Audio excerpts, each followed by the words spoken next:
Well, let's talk about something that just occurred. Baseball related. Oh, We'll talk about, one of the players actually got a lifetime ban. to Picata to Marcano. I don't know his first name. To Capita. I think it's like Venezuelan or something. I don't know. I think it's Venezuelan or Argentinian or something like that. Something Salvadorian. like that. I don't know. It's not Mexican, that's for sure. But so he got the lifetime ban, but this is not the first time it's happened in professional sports. Just about a month ago, Jonte Porter got the ban in basketball.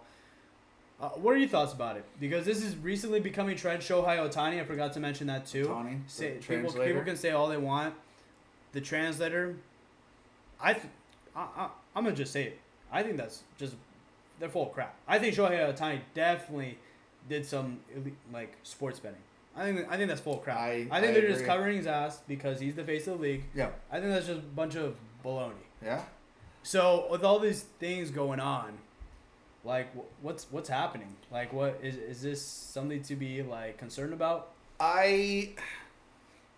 First, let me preface this by saying that we're seeing more people getting caught now, but I don't think this isn't something that's new. Sports betting has been around for a very long time. We've had bookies. We used to have underground sharks. You've had all these different ways you could bet on sports that were frowned upon and even basically illegal. Obviously, with the emergence of DraftKings and FanDuel and these online sports books and stuff like that, it makes it a lot easier. But anytime money makes people do crazy shit. Yeah. And whether you have a lot of it or you don't have any of it, it makes you do crazy shit. Yeah. Now, my take on this is that I don't think this is nothing new. It's just, I think with the emergence of some of the technologies we have, and obviously I've been in IT security for 24 years. The thing that we focus on as IT security experts is anomalous behavior, right? And having some of the technologies we have out there to look at trends, stats, behaviors, we see a lot more, so people are getting caught more. Now, the thing I don't like about this is that I feel the punishments are not consistent with each other. Okay. So, where one person who's caught, it might be a referee or it might be a player, one person that's caught betting or throwing games or doing something to hedge their way to putting more money in their pocket, this person may get slapped on the wrist with a suspension, whereas Tucapita, that we just saw, is getting a lifetime ban. I don't think the crime / punishment equation is equal. I'll stop there. I got some other things to say, but I'll throw it back to you. What do you think about that?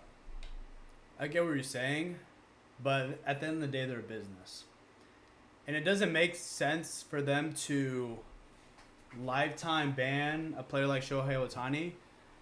If you're going to give an example of, hey, fellow Major League Baseball players, if you're going to fuck up, boom, you get the lifetime ban. You might as well do it to an unknown pitcher that, not going to carry any weight.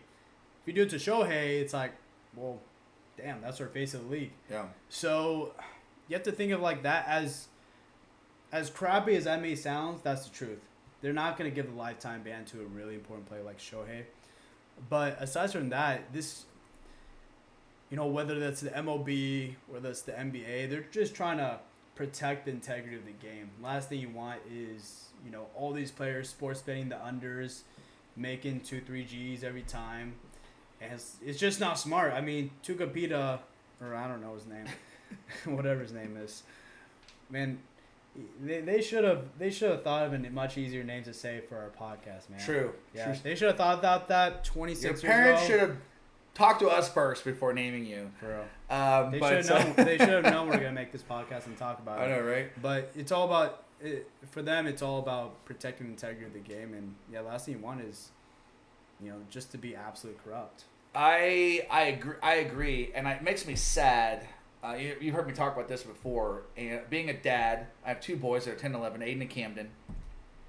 They pretty much play every sport under the sun, right? And Baseball's one of them. Basketball. They're both in football. They're amazing swimmers. They're huge soccer players. So I mean, they play everything. So they're constantly busy. But I get upset when I see these things because as a parent, when we watch, obviously watching the Chiefs and watching the Royals, those are my two favorite teams. We watch these with our kids, and they grow up sitting right next to us on the couch or whatever, watching these sports, and they look at these guys, these athletes, these pro athletes, and even movie stars and even musicians. They look at these people as role models.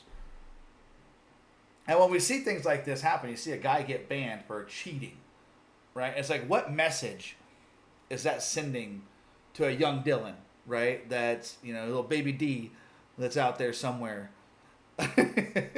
But that won't be for some years. But no, the reality is that, it makes me sad as a father to see these role model influencers doing these things, and it's just very upsetting, and it just it's very sad. What do you think? Maybe a little off topic, but do you really think these professional athletes want to be role models? I mean, they don't have a choice. They're thrust into this role, and I guarantee you, but they've spent their whole lives trying to perfect this craft. They're spending their whole lives to make millions of dollars. I don't really think they really give a crap about some of them. I'm not saying all of them. I think there's a fame factor to it and a role model. I think factor. some of them don't really care about that. Now, whether that's good or bad, that's a completely different conversation. But I'm just letting you know, I can guarantee you that some players don't really give a crap about being a role model. They're just going to make their millions, spend their millions, and do whatever they want to do. What do you think? I don't know. When you say that, I immediately think back to this commercial when I was a teenager that was very, very, very popular. And there's a lot of people that listen to this that are gonna agree with me. It was a Michael Jordan commercial, and there was a little theme song. It's I want to be like Mike. Yeah. Right. That was the theme of the commercial, and that's 100% a kid or a young athlete saying I want to be like Michael Jordan. He's my role model, and Michael Jordan has stated multiple times he loved being a role model for kids. That's why he got into some of the movies he did, and obviously playing ball like he did, and he also wanted to make sure his family, his parents, anyone that's ever seen the Jordan movie, people know this, it's like they, he didn't want to struggle, and so I think that I think there are a lot of pro players that consider themselves to be role models. Like, I'm the best at this. You want to be like me, right? But is that everybody? No, not at all. I think there are a lot of players out there that probably, just like you said, want to make their millions, punch the clock, and then go sit on a beach in Cancun drinking Mai Tais or something. But, yeah. Anything else you want to add on that? No. Main takeaway, sports betting in a league that you're already part of as a professional athlete. Do it.